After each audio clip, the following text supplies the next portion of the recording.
الحمد لله وكفى والصلاة والسلام على سيد الرسل وخاتم الأنبياء وعلى آله وأصحابه الذين أوفوا عهدا الذين هم خلاصة العرب العرباء وخير الخلائق بعد الأنبياء. أما بعد فأعوذ بالله من الشيطان الرجيم. بسم الله الرحمن الرحيم. واتخذوا من مقام إبراهيم مصلى. قال النبي صلى الله عليه وسلم إن الله تعالى جعل الحق على لسان عمر وقلبه. صدق الله العظيم وصدق رسوله النبي الأمي الكريم ونحن على ذلك لمن الشاهدين والشاكرين والحمد لله رب العالمين. پہلا پارہ سورہ بقرہ کی ایک آیت کریمہ کا حصہ اور جناب نبی پاک صلی اللہ علیہ وسلم کا ایک فرمان تلاوت کیا ہے جس کو امام ترمذی نے روایت کیا ہے.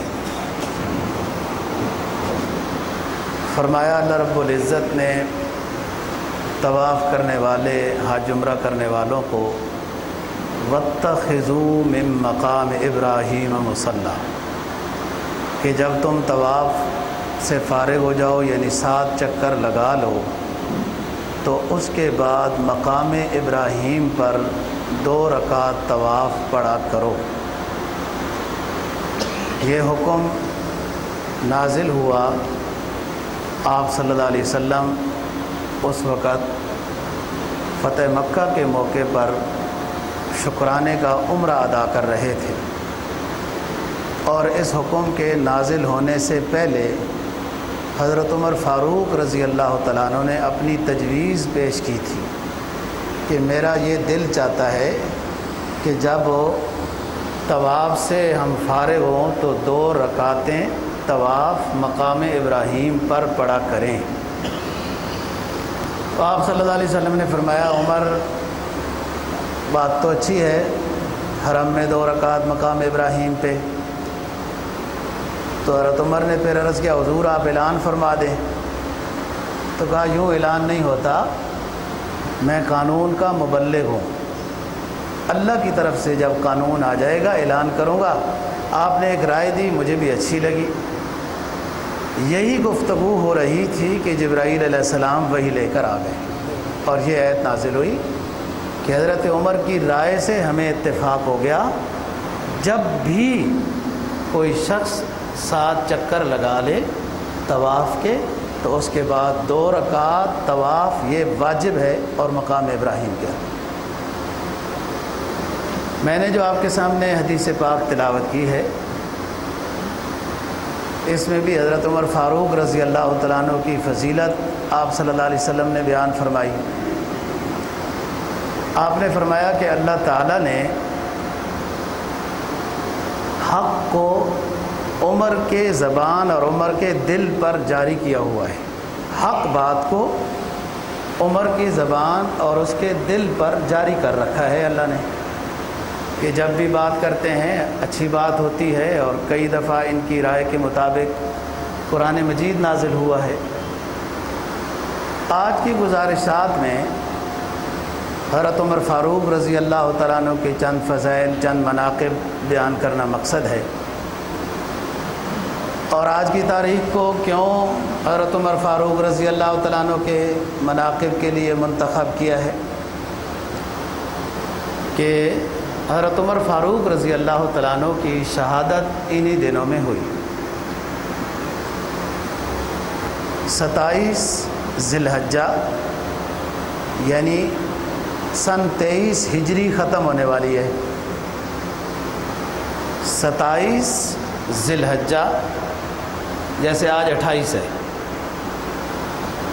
27 ذی الحجہ بروز بدھ صبح کی نماز میں حضرت عمر فاروق رضی اللہ تعالیٰ عنہ پر ایک مجوسی آتش پرست ایرانی نے، جو مدینہ میں ہی مغیرہ بن شعبہ رضی اللہ تعالیٰ عنہ کا غلام تھا، اس نے حضرت عمر فاروق رضی اللہ تعالیٰ عنہ پر وار کیا ہے صبح کی نماز میں، جس پر آپ کو شدید زخم لگے اور آپ قیام کی حالت میں تھے، گر گئے۔ پھر عبد الرحمن بن عوف رضی اللہ تعالیٰ عنہ نے نماز کو مکمل کرایا اور مختصر صورتیں پڑھی۔ پھر اس کے بعد حضرت عمر فاروق رضی اللہ تعالیٰ عنہ کو زخمی حالت میں گھر لے گئے۔ دوائی وغیرہ کچھ ہوتی رہی، لیکن زخم بہت شدید تھے اور وہ خنجر زہر آلود کیا ہوا تھا کہ یکم محرم الحرام بروز اتوار حضرت عمر فاروق رضی اللہ تعالیٰ عنہ کی شہادت ہوتی ہے، 63 سال کی عمر آپ کی پوری ہوتی ہے۔ تو یکم محرم کو شہادت ہوئی اور زخم جو ہے وہ 27 ذی الحجہ کو لگے۔ حضرت عمر فاروق رضی اللہ تعالیٰ عنہ ایک عظیم جلیل القدر مجاہد اسلام، غیرت مند، بہادر شخص کا نام ہے کہ جس سے اللہ تعالیٰ نے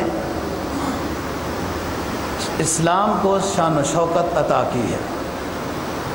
اللہ کا نظام ہے، وہ جس سے بھی کام لے لے اس کے لیے تو کوئی مشکل نہیں، وہ کسی کو بھی سبب بنا دے۔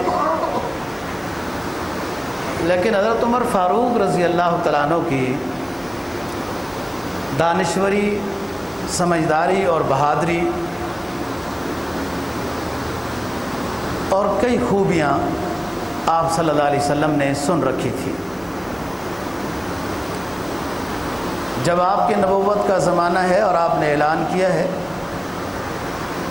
سرداری تو اس وقت ابو جہل کی چل رہی تھی اور وہ ہر موقع پر آپ صلی اللہ علیہ وسلم کی دعوت و تبلیغ میں رکاوٹ بنتا تھا۔ لیکن پڑھے لکھے ہونے کے لحاظ سے، سفارت کے اعتبار سے، بہادری اور شجاعت، غیرت مندی کے لحاظ سے حضرت عمر فاروق رضی اللہ تعالیٰ عنہ بھی مشہور تھے۔ ابو جہل کا اصل نام عمرو ہے، عمرو، ان کا نام عمر ہے۔ ابو جہل کا نام ہے عمرو ابن ہشام، اور حضرت عمر فاروق رضی اللہ تعالیٰ عنہ کے ماموں ہے۔ یہ بنو عدی میں سے ہے حضرت عمر فاروق رضی اللہ تعالیٰ عنہ، قبیلہ بنو عدی، جیسے حضرت ابوبکر صدیق قبیلہ بنو تمیم میں سے ہیں۔ حضرت عثمان غنی رضی اللہ تعالیٰ عنہ قبیلہ بنو امیہ میں سے ہیں۔ حضرت علی رضی اللہ تعالیٰ عنہ قبیلہ بنو ہاشم میں سے ہیں، آپ صلی اللہ علیہ وسلم کے رشتہ دار ہیں۔ اللہ کی تقدیر میں یہ سسٹم لکھا ہوا تھا کہ یہ چاروں خلفائے راشدین، جو چاروں حضرات ہیں، الگ الگ قبیلے کے ہیں۔ کسی کی 7ویں، کسی کی 6ٹھی، کسی 5ویں پشت میں جا کے آپ صلی اللہ علیہ وسلم سے خاندانی لحاظ سے اتحاد ہو جاتا ہے، لیکن نیچے شاخیں الگ الگ ہیں۔ لیکن الگ الگ قبیلے ہونے کے ساتھ باوجود، الگ الگ نام ہونے کے باوجود، آپ لوگوں کا نظام روحانی لحاظ سے قریب قریب ہے۔ ساروں کا نام تو پہلے لکھے گئے، اسلام تو بعد میں آیا ہے۔ اللہ کی مشیت میں یہ سب کچھ تھا، ایسا ہونا ہے۔ آپ صلی اللہ علیہ وسلم یوں دعا کیا کرتے تھے، جس کو بہقی نے بھی روایت کیا، مسند بزار نے بھی، اللہم اعز الاسلام بعمرین، عمرو بن ہشام و عمر بن الخطاب۔ اے اللہ، اسلام کو عزت عطا کر، ان دو میں سے ایک کو اسلام کی دولت عطا کر، یا عمرو بن ہشام ہو یا عمر بن الخطاب۔ اب یہ بھی ایک امر ربی ہی ہے، دعا یوں بھی ہو سکتی تھی اللہ ان دونوں کو اسلام کی دولت، پتہ نہیں ہوتی بھی ہوگی، لیکن جو دعا مشہور ہے وہ یہ دعا ہے۔ اللہ تعالیٰ نے آپ صلی اللہ علیہ وسلم کی دعا کو حضرت عمر فاروق رضی اللہ تعالیٰ عنہ کے اسلام لانے کی صورت میں قبول کیا۔ جب کفر ہر طرح کا ظلم و ستم کر گزرا تھا اور اس کے باوجود بھی اسلام میں داخل ہونے والے داخل ہو رہے تھے، کفر نے تو یہ سوچا تھا کہ ہم جب مسلمانوں پر ظلم کریں گے، یہ ویسے بھی تھوڑے سے ہیں تو یہ بھی اسلام سے پھر جائیں گے، اور جو دوسرے لوگ اسلام میں داخل ہونا چاہتے ہیں وہ بھی ڈر کی وجہ سے داخل نہیں ہوں گے۔ مشرکین مکہ کی سوچ تو یہ تھی۔ یہ ہر کسی کی سوچ ہو سکتی ہے، قرآن تو اعلان کرتا ہے وَمَكَرُوا وَمَكَرَ اللَّهُ وَاللَّهُ خَيْرُ الْمَاكِرِينَ۔ ہر کوئی اپنے ذہن کے مطابق تدبیر کرتا ہے اور اللہ بھی تدبیر پھر کرتا ہے، اور اللہ بہترین تدبیر کرنے والا ہے۔ اسلام کی شان و شوکت اللہ تعالیٰ نے ہر دور میں واضح کی ہے اور اس کو ظاہر کیا ہے، اور اس انداز میں ثابت کیا کہ مشرکین مکہ کے ظلم و ستم ایک غلام کو بھی اسلام سے نہیں پھیر سکے، نہیں ہٹا سکے۔ اس سے کفر کو سمجھنا چاہیے تھا کہ میں اس سے بڑھ کر اور کیا کر سکتا ہوں۔ حضرت بلال رضی اللہ تعالیٰ عنہ کا واقعہ مشہور ہے۔ امیہ بن خلف کا یہ غلام ہے، اور یہ امیہ بہت ظالم تھا۔ جب حضرت ابوبکر صدیق رضی اللہ تعالیٰ عنہ نے حضرت بلال کو خرید کر آزاد کرنے کا پروگرام کیا تو باپ نے کہا بھی تھا کیا غلاموں کو آزاد کر رہے ہو، غریبوں کو موٹے تازے بندے آزاد کرو، کل مشکل آ جائے گی تو ساتھ بھی دیں گے۔ ابو قحافہ ابھی نہیں مسلمان ہوئے تھے، بعد میں رضی اللہ عنہ بنے، حضرت ابوبکر کے والد۔ حضرت ابوبکر صدیق رضی اللہ تعالیٰ عنہ نے والد کے سامنے عرض کیا کہ مجھے دنیا کے لحاظ سے کوئی مدد کی ضرورت نہیں ہے، میں اللہ کی رضا کی خاطر غلاموں کو آزاد کرتا ہوں اور اس سے میرا رب راضی ہوتا ہے۔ اور اس نے بڑی قیمت لگائی۔ امیہ نے حضرت بلال رضی اللہ تعالیٰ عنہ کو آزاد کرنے کی، انہوں نے سمجھا کون دے گا قیمت، لیکن حضرت ابوبکر صدیق رضی اللہ تعالیٰ عنہ نے ادا کر دی۔ پھر یہ ہمیشہ کے لیے اس نمک حلالی کا حق ادا کرتے رہے۔ حضرت بلال رضی اللہ تعالیٰ عنہ نے پوری زندگی آپ صلی اللہ علیہ وسلم کی خدمت کی ہے، اور جب آپ نے چاہا بھی کہ آپ کو میں شادی کراتا ہوں تو کہا حضور آپ کی خدمت میں کمی آ جائے گی، میں شادی نہیں کروں گا۔ جب آپ دنیا سے رخصت ہو گئے اس کے بعد حضرت بلال رضی اللہ تعالیٰ عنہ، تو امیہ آپ کو کبھی ریت پر لٹاتا، کبھی انگاروں پر لٹاتا، کبھی پتھر اوپر رکھ دیتا، کبھی کیا کرتا، کبھی رسیاں باندھتا، کبھی گھسیٹتا۔ یہ بے ہوش ہو جاتے انسان ہیں، اور جب ہوش آتا حضرت بلال رضی اللہ تعالیٰ عنہ کو تو امیہ پوچھتا کہ بتاؤ کس کو اپنا معبود مانتے ہو اور کون تمہارا پیغمبر ہے؟ تو وہ کہتے وہ تو میں بتا ہی چکا ہوں کہ لا الہ الا اللہ محمد الرسول اللہ، میرا وہی ایک اللہ ہے جو میرے نبی کا اللہ ہے اور میں اس نبی پر ایمان رکھتا ہوں، میرا یہی نظریہ ہے، بھلے مار دو ٹکڑے کر دو جو مرضی ہے۔ تو مشرکین مکہ نے بڑے ظلم کیے، لیکن وہ ایک غلام کو بھی اسلام سے نہیں پھیر سکے، تو اوروں کو کیا پھیرتے؟ جب اس طرح کی تدبیریں کر دیں تو پھر قتل کی طرف آ گئے، اور پھر انعام مقرر کیا کہ 100 اونٹوں کا انعام ہوگا جو آپ صلی اللہ علیہ وسلم کو والعیاذ باللہ شہید کر دے۔ اس 100 اونٹوں کے انعام میں بہت کچھ نکلے تھے۔ جب آپ ہجرت کے لیے تشریف لے گئے اس وقت بھی 100 اونٹوں کا انعام تھا۔ اسلام کوئی پھولوں میں چلنے کا نام نہیں ہے، اسلام کانٹوں اور روڑوں میں چلنے کا نام ہے۔ مسلمان کی عزت و احترام اور انعامات سے جو اس کو نوازا جائے گا وہ آخرت ہے۔ دنیا میں بڑے بڑے اونچے اونچے انسانوں کے اوپر کتنی کتنی بڑی آزمائشیں آئی ہیں۔ قرآن کہتا ہے ام حسبتم ان تدخلوا الجنۃ ولما یأتکم مثل الذین خلو من قبلکم مستهم البأساء والضراء وزلزلوا حتی یقول الرسول والذین آمنوا معه متی نصر اللہ۔ اے لوگو، تم سمجھتے ہو کہ یوں ہی اللہ کی رضا اور تمہیں جنت مل جائے گی اور تمہیں جھنجھوڑا نہیں جائے گا؟ ہم تو اپنوں کو اتنا جھنجھوڑتے ہیں، ہم تو اپنوں کو اتنا جھنجھوڑتے ہیں۔ حتی یقول الرسول والذین آمنوا معہ، یہاں تک کہ پیغمبر زمانہ بھی اور ان کے ماننے والے بھی یہ کہہ بیٹھے دکھ سہ سہ کر کہ اے ہمارے رب، ہماری آزمائش کا وقت بہت گزر چکا، اب آپ کی مدد کب آئے گی؟ متی نصر اللہ۔ ہمیں تو ذرا مکھی کاٹ جائے تو گلے شکوے شروع ہو جاتے ہیں کہ مسلمان تو یوں ہو گیا، مسلمان تو اس طرح ہو گیا۔ اس کے اسلام نام ہی قربانیوں کا ہے، اسلام معنون ہی قربانیوں سے ہے اور مظلومیت کا نام ہے۔ مظلوم کے ساتھ ہی اللہ کی مدد شامل حال ہوتی ہے۔ مسلمانوں میں جو بھی بڑا مسلمان گزرا ہے وہ ظالم نہیں ہوتا ہے، مظلوم ہو سکتا ہے۔ غم کی جاگیر وراثت میں ملی ہے مجھ کو، میں اپنی جاگیر میں رہتا ہوں نوابوں کی طرح۔ اتنے بڑے ظلم ہوئے اور اسلام سے پھیرنے کی یہ سازش ہوئی اور انعامات بھی مقرر ہوئے، اور اسی انعام کی چکر میں حضرت عمر فاروق رضی اللہ تعالیٰ عنہ بھی چل نکلے ہیں۔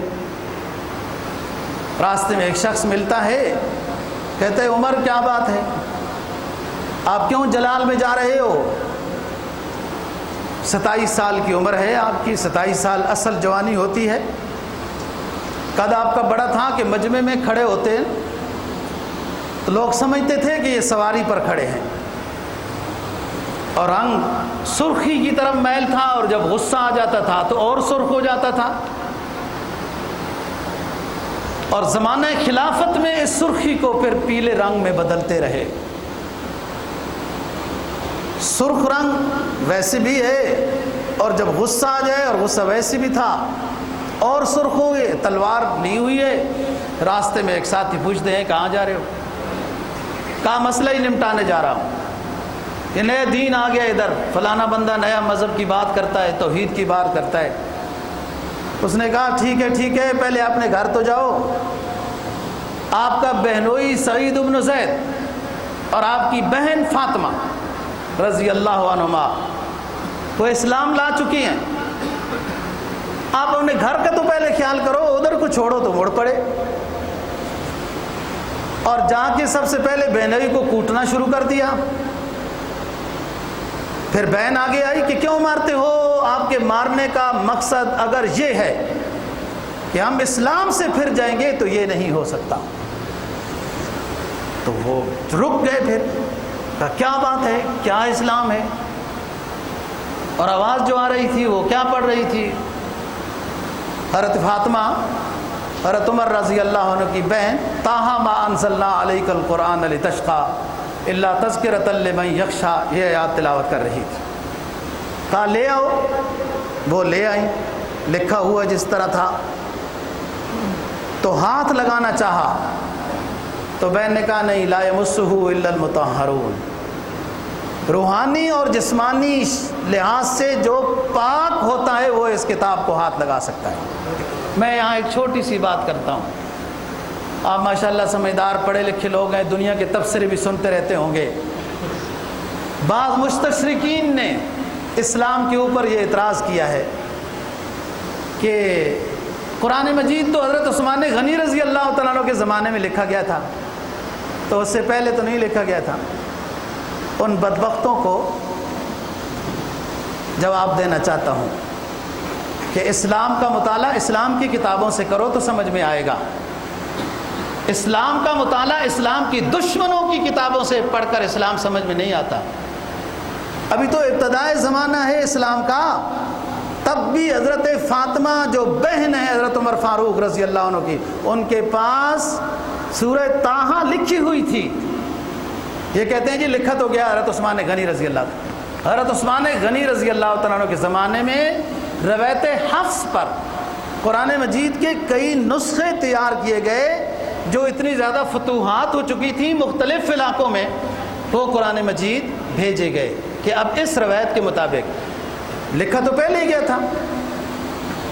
بہرحال تنقید اور اعتراض کے لیے تو کوئی دلیل ضروری نہیں ہوتی، فضول باتیں کرتے ہیں۔ حضرت عمر کو بہن نے ہاتھ نہیں لگانے دیا، اور اللہ جب دروازے کھول دے دل کے، اس کے لیے تو کوئی مشکل نہیں۔ حدیث میں آتا ہے کہ بنی آدم کا قلب اللہ فرماتے ہیں کہ میرے 2 انگلیوں کے درمیان میں ہے، میں جب چاہوں جدھر پھیر دوں۔ اب بہن نے ہاتھ نہیں لگانے دیا کہ اس کتاب کو وہ شخص ہاتھ لگا سکتا ہے جو جسمانی طور پر بھی پاک ہو، روحانی طور پر بھی پاک ہو، یعنی ایمان والا ہو۔ بس یہ بات اثر کر گئی، چل پڑے۔ اور ادھر تو کئی دنوں سے دعا ہو ہی رہی تھی، اللہم اعز الاسلام بعمر بن الخطاب۔ اسی وجہ سے کہا جاتا ہے کہ سارے صحابہ رضی اللہ عنہم سب اونچے ہیں، ہمارا سب پر ایمان ہے، سب نبی کی برحق جماعت ہے، ہم بخیل نہیں ہیں کہ تقسیم کرتے رہیں، کٹگریاں کرتے رہیں۔ سب آل بیت بھی ہمارے ایمان کا حصہ ہے، اور ہمارے لیے ان کے ساتھ محبت کرنا جزء ایمان ہے۔ سب حضرات صحابہ رضی اللہ تعالیٰ عنہ نبی کی پیاری جماعت ہے، سب ہمارے ایمانوں کا حصہ ہے، ہماری محبت ایمان جز ہے۔ سب اولیاء اللہ، سب محدثین، فقہاء، ائمہ، علماء، جتنے دین کے خادم گزرے ہیں، ہم سب کے لیے ان کی درجات بلندی کے لیے دعا گو ہیں، اور ہماری دعاؤں کی ان کو ضرورت نہیں ہے۔ ہم تو اس صف میں اپنا نام لکھوا رہے ہیں، یا رب ہم کو بھی رقم فرما اسلام کے خدمت گاروں میں۔ یہ تو اونچے لوگ ہیں جن کی رائے اور سوچ کے مطابق اللہ کی طرف سے وحی آ جائے، ان کو دعاؤں کی ضرورت ہے۔ ہم اپنی حاضری لگاتے ہیں کہ اس مبارک جماعت کے اندر اللہ ہمیں بھی شامل فرما دے۔ مشہور ایک بزرگ کا مقولہ ہے نا کہ وہ تو بخشے ہی جائیں گے جو نیک بندے ہیں، اللہ والے ہیں وغیرہ، جن کی زندگیاں دن و رات اسلام کے مطابق ہیں، وہ تو بخشے ہی جائیں گے، لیکن وہ بھی بخشے جائیں گے جو نیک لوگوں کے ساتھ محبت کرتے ہیں۔ فرمایا احب الصالحین ولست منہم لعل اللہ یرزقنی صلاحا۔ احب الصالحین ولست منہم، اے میرے رب تیرے نیک بندوں سے میں پیار کرتا ہوں، نیک بننے کی فکر میں لگا ہوا ہوں، ابھی نیک نہیں ہوں، لیکن اتنا سرمایہ میرے پاس ضرور ہے کہ تیرے نیک بندوں سے محبت کرتا ہوں۔ یہ بھی اونچی نیکی ہے۔ مشہور بزرگ گزرے ہیں ابراہیم ابن ادہم رحمہ اللہ تعالی۔ بہرحال شاہی لباس پہن کر اللہ اللہ کر رہے تھے، اللہ مجھے مل جائے۔ اس زمانے کے تاج اور شاہی لباس بڑے قیمتی ہوتے تھے۔ بلخ کے یہ بادشاہ ہیں۔ ایک غیبی آواز آئی کہ شاہی لباسوں میں ملبوس ہو کر اللہ اللہ کہنے سے اللہ نہیں ملتا۔ بس چوٹ لگ گئی اور بادشاہت کو چھوڑ دیا۔ لوگ تو چھوٹے سے عہدے کا استعفیٰ نہیں دیتے نا جی، بلخ کی بادشاہی ہے، چھوڑ دیا، چل پڑے۔ ریاضت مجاہدے وغیرہ وغیرہ لمبی بات ہے، ہم کر چکے ہیں اور میرے بیانوں میں ان کا تذکرہ موجود ہے۔ مطلب کے مطابق جو بات ہے وہ یہ، موضوع کے مطابق جبرائیل علیہ السلام خواب میں آئے، ان کے ہاتھ میں کچھ کتاب تھی ابراہیم ابن ادم کے خواب میں۔ جبرائیل کتابوں میں کیا نام لکھا ہے، اس میں کیا کتاب ہے؟ ابراہیم نے پوچھا، کہا اس میں اللہ کے ولیوں کے نام ہیں. کاش میرا بھی نام دیکھو. میں نے بھی اللہ کے لیے بڑی قربانی دی, میرا نام بھی دیکھو. وہ دیکھا تو نام نہیں ہے, بڑے پریشان ہو گئے, خواب ختم ہو گئی. پھر ایک زمانے میں پھر خواب آئی کہ جبرائیل وہی کتاب اٹھائی ہوئی ہے. کہا کیا کتاب ہے؟ کہا اللہ کے ولیوں کے نام ہیں, اور جو اللہ کے ولیوں سے پیار کرتا ہے ان کے نام ہیں. کہا وہ اللہ کے ولیوں میں تو میرا نام نہیں تھا, اللہ کے ولیوں کے ساتھ پیار کرنے والے بھی جنت میں جائیں گے. کہا وہ بھی جنت میں جائیں گے, ان میں میرا نام لکھ لو. جب دیکھا تو سب سے پہلا نام اللہ کے ولیوں کے ساتھ پیار کرنے والا ابراہیم ابن ادہم کا تھا. بات یہ ہے کہ ایک بندہ نیک نہیں بن سکتا, نیکوں کو اچھی نظر سے دیکھے تو صحیح. آج کل تو بازاری مسلم جی روشن خیال مسلم کو سب سے برا ہی مولوی نظر آتا ہے, اللہ والے نظر آتے ہیں. اعتراض اور تنقید کے لیے ان کو مرکز علماء اور صوفیاء نظر آتے ہیں, اوروں میں تو عیب بھی نظر نہیں آتا. یہ ایمان کی کمزوری کی دلیل ہے دوستو. ان کا کیا بگاڑنا ہے؟ آپ کی غیبت سے تو ان کو فائدہ ہوگا. غیبت میں تو جس کی غیبت کی جاتی ہے اس کو ثواب ملتا ہے. میں یہ بات کر رہا ہوں, حضرات صحابہ ہوں, حضرات اہل بیت ہوں, فقہائے امت ہوں, مجتہدین ہوں, صوفیاء ہوں, اولیاء ہوں, ہم سب کے لیے دعا گو ہیں, سب سے محبت کرتے ہیں, اور ان کے ساتھ محبت, یہ ہمارا ایمان ہے کہ ان کے ساتھ محبت لازمی ہے اور ایمان کا حصہ ہے ہمارا. اور دعا اس لیے کرتے ہیں کہ تاکہ اس جماعت میں ہمارا بھی شمار ہو جائے. حضرت عمر فاروق رضی اللہ تعالیٰ عنہ آتے ہیں, حضرت حمزہ رضی اللہ تعالیٰ عنہ بتاتے ہیں, دار ارقم میں آپ تشریف فرما تھے کہ عمر آ رہے ہیں, تلوار بھی ساتھ میں ہے اور جلال بھی ہے. آپ نے فرمایا آنے دو عمر کو, رکاوٹ نہ بنو. حضرت عمر قریب آئے تو جھک گئے, کہا حضور آپ کے غلاموں میں داخل ہونے کے لیے آ رہا ہوں.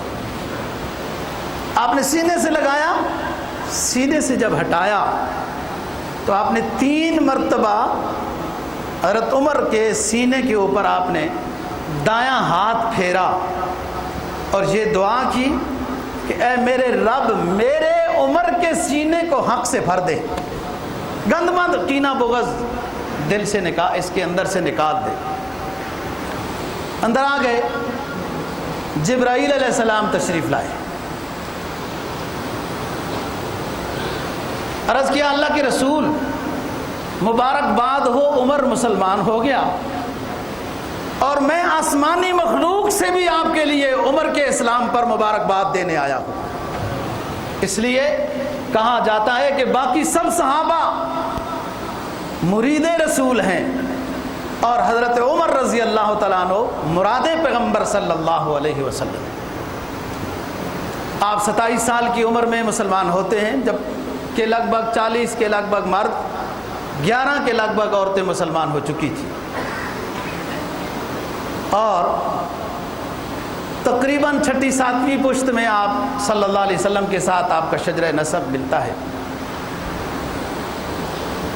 آپ غیرت مند مسلمان ہیں.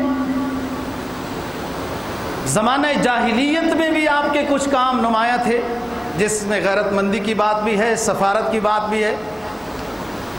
بہادری کا یہ عالم تھا, آپ کی قوت بازو کا, بہادری کا یہ عالم تھا کہ 100 کے اوقاز میں ایک بازار اور میلہ لگتا ہوتا تھا طائف میں, کبھی آپ سے کوئی پہلوانی میں جیت نہیں سکا. اس حد تک اللہ نے طاقت عطا کی تھی. اور اشداء علی الکفار رحماء بینہم, کفار کے معاملے میں بہت سخت تھے. کہتا ہے اللہ کا حکم ہے, کفار کے ساتھ ناراضگی اور دشمنی اللہ کا حکم ہے, اور اپنوں کے ساتھ پیار کرنا, رحم دلی کے ساتھ پیش آنا, یہ اللہ کا حکم ہے. اور جب کبھی اپنوں پر غصہ آ جاتا, اپنوں پر بھی کبھی غصہ آ جاتا, تو انہوں نے, ان کے ساتھیوں نے حضرت عمر رضی اللہ تعالیٰ عنہ کا مزاج پہچانا ہوا تھا کہ جب عمر کو اپنوں پر غصہ آتا ہے تو قرآن مجید کی کوئی آیت پڑھ دو، عمر کا غصہ ختم ہو جاتا ہے. بس کوئی آیت پڑھ دیتے تھے اور ذرا سا یوں سمجھا دیا کہ حضرت آیت یہ ہے.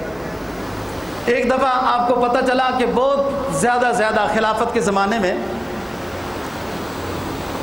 مہر بہت زیادہ مقرر ہونے لگ گیا ہے. حضرت عمر نے فرمایا کہ بھائی مہر ازواج مطہرات نبی پاک صلی اللہ علیہ وسلم کی بیٹی جتنا مہر رکھو اس سے اوپر مہر نہ رکھو. ایک خاتون کھڑی ہو گئی، کہنے لگی عمر آپ نے قرآن کے خلاف بات کر دی. لا تاخذوہم قنطارا، قرآن کہتا ہے اگر تم نے ڈھیروں کا ڈھیر مہر دیا ہوا ہے اور کوئی وجہ بن گئی، کچھ ہو گیا، خبردار ایک ذرہ بھی جو ڈھیروں کا مہر دیا ہوا ہے واپس نہ لینا. تو ڈھیروں کا مہر گویا دے سکتے ہیں، آپ منع کیوں کرتے ہیں؟ تو آپ فرمایا کرتے تھے بوڑھیا نے عمر کو حق سکھا دیا تو اپنا فیصلہ واپس لے لیا. ان کے بارے میں یہ مشہور تھا کان وقاف حدود اللہ تعالی، اللہ رسول کی جب بات آئے تو عمر کا غصہ پانی ہو جاتا تھا، رک جاتے تھے. بس غصہ آتا بھی تھا، جب اسلام کے خلاف کوئی بات ہوتی تھی تو آنا بھی چاہیے. وہ آج کل کا روشن خیال مسلم، یہ بھی کوئی بات نہیں جی، یہ بھی کوئی بات نہیں جی، یہ بھی کوئی بات نہیں، یہ کوئی بات نہیں، کوئی بات نہیں. کفار ناچتا ہوا آپ کے بارڈروں پر آپ کے گھروں میں گھس چکا ہے. یہ کوئی بات نہیں کی وجہ سے ہوا ہے. اسلام تو امن کا پیغام دیتا ہے، لیکن جب گھر میں کوئی گھس آئے تو اس کا دفاع کا حکم واجب درجے میں دیتا ہے، اور دفاع کی شکل میں کوئی مارا جائے تو اس کو شہید کہتے ہیں. شہید غیرت بھی اسلام میں ہے. یہ نہیں بتا کہ آپ چپ کر کے بیٹھے رہیں. بہت اچھی بات ہے دوستو، کشمیر کے بارے میں ہماری حکومت بہت اچھی کام کر رہی ہے، باتیں کر رہی ہے. آواز بھی کوئی لگانے والا ہو سکتا ہے کوئی زمانہ آئے تو نہ ہو، لیکن دنیا اسلام میں جہاں کہیں مسلمانوں پر ظلم ہوا تو ان کے خلاف صرف آواز نہیں اٹھائی گئی، جہاد کیا گیا ہے. دنیا اسلام میں جہاں کہیں بھی مسلمانوں کے اوپر ظلم ہوا صرف آواز نہیں اٹھائی گئی، جہاد سے یہ ظلم ختم ہوتا ہے. اللہ تعالی ہمت اور صلاحیت جہاد کا جذبہ نصیب فرما دے. دشمن کوئی چیز نہیں ہے، مسلمان کے پاس تو اللہ اور رسول ہے، اور اسلام کا وجود بھی اللہ کی عطا ہے، پیغمبر کا صدقہ ہے. پاکستان کیا وجود بھی اللہ کی عطا، پیغمبر کا صدقہ ہے، اور پاکستان کی بقا بھی اللہ کی طرف سے معجزہ ہے، ورنہ کب سے کفر کر چکا ہوتا. بہرحال اس بقا میں پھر اپنا حصہ بھی ڈالنا ہے، اور مسلمان مظلوم کی مدد ہر طرح کے لحاظ سے کرنا آل اسلام کے اوپر فرض اور واجب ہے. اور اس میں سب گنہگار ہیں، ہم بھی، اور جس کا جو درجہ ہے وہ بھی گنہگار ہیں. حضرت عمر فاروق رضی اللہ تعالیٰ عنہ کی بات کر رہا ہوں کہ شداء علی الکفار رحماء بینہم، خاص تھا، اور نبی کی دعا کی یہ برکت تھی حضرت عمر فاروق رضی اللہ تعالیٰ عنہ کے بارے میں کہ اللہ ان کے اوپر حق جاری کر دے، ان کا سینہ حق سے بھر دے، اور گاندمان جو سینے میں ہے اس سب کو رخصت کر دے. اشداء علی الکفار رحماء بینہم کا ایسا عملی نمونہ تھے کہ ابو جہل تو وہ 2 بچوں نے مار دیا تھا، اور یہ بھی اسلام اپنی پاور بناتا ہے کہ آپ ہمت کر کے نکلو تو صحیح. پھر اللہ اپنی قدرت کیسے دکھاتا ہے کہ جس نے رب ہونے کا دعویٰ کیا تھا نمرود نے مچھر سے مروا دیا، جس نے انا ربکم الاعلی کا دعویٰ کیا تھا فرعون نے پانی کی ایک موج سے مروا دیا. اور ادھر جو آپ صلی اللہ علیہ وسلم فرماتے تھے کہ ایک موسیٰ کے مقابلے میں فرعون تھا اور ایک میرے مقابلے میں بھی فرعون ہے، ابو جہل. اور اللہ نے اتنے بڑے فرعون کو 2 بچوں سے، جن کی حاضری نہیں ہو رہی تھی، جنہوں نے بڑا زبردستی اپنا نام لکھوایا اور غزوہ بدر کے معرکے میں، وہ میدان ہے پورا، سائڈوں میں پہاڑ ہے، پورا میدان ہے جہاں بدر ہوا، اور آپ صلی اللہ علیہ وسلم ایک سٹیج کے اوپر بیٹھ کر نگرانی فرما رہے تھے، اس کو عربی میں عریشہ کہتے ہیں۔ آج اس جگہ کے اوپر مسجد ہے، اس مسجد کا نام بھی مسجد عریشہ ہے۔ میں جب اس مسجد میں گیا اور وہ منظر دیکھا بدر کا، تو واللہ عالم ہندی تھا یا بنگالی تھا، وہ زبان اس طرح کی تھی، میں نے کہا میں اگر اجازت ہو تو تھوڑا سا مسجد کے اوپر جانا چاہتا ہوں۔ تو انہوں نے کہا کوئی بات نہیں ہے، ویسے تو منع کرتے ہیں۔ تو مسجد کے اوپر جا کر وہ پورا منظر سمجھ میں آتا ہے کہ آپ صلی اللہ علیہ وسلم جو نگرانی کر رہے تھے، وہ پورا میدان اور ہر کچھ نظر آتا ہے اس میں، اور اب تک وہ اسی طرح میدان ہے۔ تو وہ بچے لوگوں سے پوچھتے تھے، بتاؤ ہمارے پیغمبر کی بے ادبی کون کرتا ہے؟ وہ جو ابو جہل ہے وہ ہے کون؟ ادھر ہے کہاں؟ یہ غیرت ایمانی ہوتی ہے۔ ان کو کس نے جگایا، سکھلائے کس نے؟ یہ آداب پیغمبری۔ 14 اور 13 سال کے 2 بچے ہیں، معاذ و معوذ۔ بخاری بھی جن کا تذکرہ بار بار کر کر کے اکتاتا نہیں ہے، امام بخاری رحمہ اللہ تعالیٰ بھی، اس کو بھی سرور آتا ہے کہ اللہ نے 2 نابالغ بچوں سے وقت کے فرعون کے سر قلم کرا دیا۔ اسلام کی شان شوکت ہے، اسلام کی عظمت کو ظاہر کرنے کے لیے رب العالمین میں ایک 2 نابالغ بچوں کے ذریعے سے وقت کے بڑے فرعون کو قتل کرایا، اور اچھل کر انہوں نے وار کی۔ ظاہر اس کا قد بھی تھا، اور یہ بچے تھے۔ عبد الرحمن بن عوف نے ان کو بتایا۔ تو میں بتا رہا ہوں، اشداء علی الکفار رحماء بینہم۔ حضرت عمر نے اپنے ماموں عاص بن ہشام، ابو جہل تو قتل ہو گیا نا، یہ عمرو بن ہشام ہے، عاص بن ہشام وہ بھی مشرکین مکہ میں سے اور سردار تھا۔ عمر اپنے ماموں مشرک کو ڈھونڈتے رہے بدر کے معرکے میں مشرکین کے اندر، اور جب اپنا ماموں ملا تو اللہ اکبر کا نعرہ بلند کر کے سر قلم کر دیا اور کہا کہ یہ ہے اسلام کہ جو یہ بتاتا ہے کہ تمہارے نظریے کے مطابق اگر سکا ماموں بھی نہ ہو تو اس کو بھی قتل کر دو۔ اور جب قیدی بنائے گئے، 70 کے لگ بھگ قیدی ہوئے، آپ نے مشورہ کیا ان کو کیا کریں، اور سپہ سالار کو کئی اختیارات ہیں کہ اس میں ان کو قتل بھی کر سکتا ہے، جیل بھی کر سکتا ہے، غلام بھی بنا سکتا ہے، عوض کے بدلے میں آزاد بھی کر سکتا ہے، اور اپنے قیدی اس کے بدلے میں بھی چھڑا سکتا ہے۔ آپ نے رائے لی۔ ایک عظیم بات ہے اور عظیم بات ہے، کبھی پہلے بھی کی ہوگی، حضرت ابو بکر صدیق رضی اللہ تعالیٰ عنہ نے کبھی اپنی رائے نہیں دی، ہمیشہ یہی فرمایا ضرور حضور جو آپ کی رائے ہے، یہی مقام صدیق ہے، یہی مقام صدیق ہے، بس جو آپ کی رائے وہی ہماری رائے۔ اور اس مقام میں آپ حضرات کوئی تصوف جانتے ہو، میں تھوڑا تھوڑا کبھی کبھی بتاتا رہتا ہوں، فنا فی الشیخ کیا ہوتا ہے۔ فنا فی الشیخ، اپنے پیر میں فنا ہو جانا، وہ کیا ہوتا ہے کہ اس کی اتباع میں اتنا لگ جائے کہ دیکھنے والے فرق ہی نہ محسوس کر سکیں پیر کون ہے مرید کون ہے۔ یہی ہوا جب آپ صلی اللہ علیہ وسلم ہجرت کر کے قباء میں آئے نا، تو لوگ فرق نہیں کر سکتے تھے، فرق نہیں کر سکتے تھے۔ کوئی ابو بکر کو پیغمبر سمجھ رہا تھا، کوئی پیغمبر کو پیغمبر سمجھ رہا تھا۔ حضرت ابو بکر صدیق رضی اللہ تعالیٰ عنہ اپنے پیغمبر میں فنا تھے۔ میں نے بتایا نا، کبھی رائے بھی نہیں دی ہے، جو حضور آپ کی رائے ہے وہی میری رائے ہے، اتنا ادب تھا۔ اور وہ اللہ نے پھر وہ نا، اللہ وہ عکس تیرے غلاموں میں بھی نمایاں، جو تیرا عکس کرم نہ ہوتا تو بارگاہ ازل سے تیرا خطاب خیر الامم نہ ہوتا۔ نبی کا وہ اثر تھا کہ وہ داڑھی، وہ زلفیں، وہ زہری وضع قطع نگاہ پگڑی، وہ زہری وضع قطع بھی فرق نہیں رہا تھا۔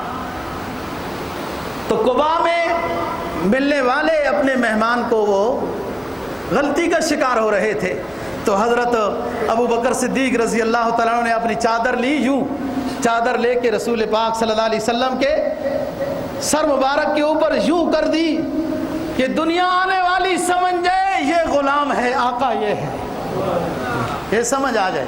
یہ فنا فی الشیخ تھے. اور جب بندہ فنا فی الشیخ ہوتا ہے وہ اللہ کے لیے ہوتا ہے, اور شیخ سے کیا لینا ہے, سبق لینا ہوتا ہے, اتباع شریعت کی ہوتی ہے, پھر بندہ اسی رنگ میں رنگا جاتا ہے. اور حضرات صحابہ تقریباً ایسے تھے, تقریباً ایسے تھے. اشداء علی الکفار رحماء بینہم میں بات کر رہا ہوں کہ حضرت عمر نے کہا حضور آپ نے مشورہ لیا. عمر کی رائے یہ ہے کہ جتنے قیدی گرفتار ہوئے ہیں ہم میں سے ہر ایک کا کوئی نہ کوئی رشتہ دار ہے, ہر کوئی اپنے رشتہ دار کو قتل کر دے. عمر کی رائے یہ ہے. بہرحال نبی پاک صلی اللہ علیہ وسلم تو رحمت للعالمین ہیں. آپ نے فرمایا چھوڑو فی الحال قید رکھتے ہیں, ان کو کہو بچوں کو لکھنا پڑھنا سکھائیں, یوں پھر مشورہ کر لیتے ہیں. آیت نازل ہو گئی سورہ انفال کی. اے نبی آپ نے فیصلہ کر دیا معافی کا, ٹھیک ہے آپ نے کر دیا, ہم نے اوکے کر دیا, لیکن رائے ہم سے بھی لی جائے تو عمر کی رائے سے اتفاق ہے کہ ان کافروں کو قتل کر دینا تھا. اشداء علی الکفار یہ مطلوب شریعت ہے. اگر آپ اشداء علی الکفار نہیں بنیں گے, من من من من کر کے رہیں گے جیسے آج ہماری حالت ہے, تو کفار آپ کو اپنے علاقوں میں, اپنے ملک میں, اسلامی سلطنت میں بھی سکون کے ساتھ نہیں رہنے دیں گے. حضرت عمر کی بات غیرت ایمانی کے لحاظ سے, آپ نے جب جنازہ پڑھایا رئیس المنافقین کا, پڑھانے لگے, سیدھا سب سے آگے نکل کر آ کے بازو پکڑ دیا. حضور یہ وہ شخص ہے جس نے آپ کے زوجہ مطہرہ حضرت عائشہ صدیقہ رضی اللہ عنہ کے اوپر تہمت لگائی, آپ یہ منافق ہے, اس کا جنازہ نہ پڑھائیں. آپ نے فرمایا عمر چلو خیر ہے, ہمارے جنازے سے اللہ راضی ہو جاتا ہے تو کوئی بات نہیں, مجھے اللہ نے منع نہیں کیا ہے. آپ کی شفقت کا تو یہی عالم ہے اور عمر کی غیرت کا یہ عالم ہے. جنازہ ہو گیا, اسی میدان میں آپ کھڑے ہیں کہ جبرائیل آ گئے. فرمایا لا تصلی علی احد منہم مات ابدا ولا تقم علی قبری انہم ماتوا. اے میرے پیغمبر آج تو آپ نے منافق کا جنازہ پڑھا دیا, ہم نے منع نہیں کر رکھا تھا, آج منع کر رکھے گئے. آج کے بعد کسی منافق کا جنازہ نہ پڑھانا اور ان کے لیے دعائے مغفرت بھی نہ کرنا. لا تصلی علی احد منہم مات ابدا ولا تقم علی قبری. ان کی قبروں پر کھڑے ہو کر دعائے مغفرت بھی نہ کرنا. یہ عمر کی غیرت ہے. آپ کا نکاح ہوا حضرت زینب رضی اللہ تعالیٰ عنہ سے, پردے کا حکم نازل نہیں ہوا تھا. جب انسان اپنے کسی استاد کو اور پیر کو ملنے جاتا ہے, اس کا عشق تو یہی ہے کہ وہاں بیٹھا رہے, اس کا دل یہی چاہتا ہے نا کہ دیر تک بیٹھا رہوں, دیر تک دیدار کروں, دیر تک باتیں سنوں, باتیں کروں.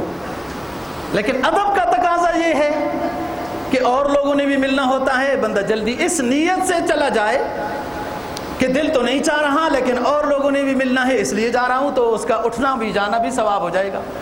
جیسے آپ ریاض الجنہ میں جاتے ہیں یا حتیم میں نفل پڑھتے ہیں, دل تو یہی چاہتا ہے کہ نفل پڑھتا رہے بندہ, لیکن اس نیت سے اٹھ کے چل پڑے کہ تاکہ دوسرے ساتھیوں کو موقع ملے تو یہ بھی ثواب ہے. اب وہ صحابہ روٹی کھا کر دعوت ولیمہ کھا کر بیٹھے ہوئے ہیں, باتیں کر رہے ہیں.